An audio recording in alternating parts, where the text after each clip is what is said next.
What is the discriminant for real numbers? Imagine you're trying to figure out how many solutions a quadratic equation has without actually solving it. The discriminant is like a quick check that tells you just that. It's a special number you get from the coefficients of the quadratic equation. When you write a quadratic in the form of x squared plus bx plus c equals 0, the discriminant is calculated by taking the value of b squared minus for times a times c. This might sound complicated, but it's really just a simple formula. The discriminant equals b squared minus for times a times c. This number helps you understand the solutions of the quadratic. If the discriminant is greater than 0, the equation has two different real solutions. That means the graph of the parabola crosses the x-axis at 2 points. If the discriminant equals 0, there is only one real solution, which is called a double root. In this case, the parabola just touches the x-axis at 1 point. When the discriminant is less than 0, there are no real solutions.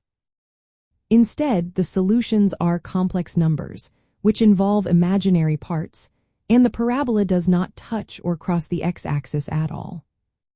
Think of the discriminant as the part under the square root in the quadratic formula. The quadratic formula is used to find the solutions of any quadratic equation, and it looks like this.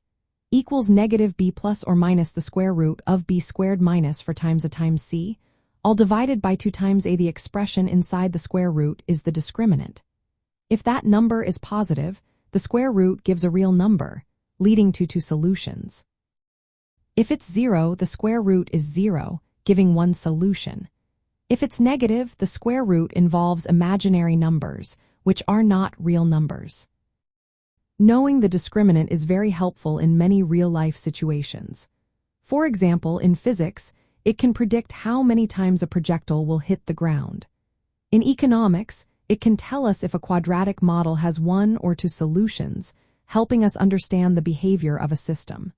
In biology, it can help analyze models of population growth or decay. So, the discriminant is like a quick check that saves you time.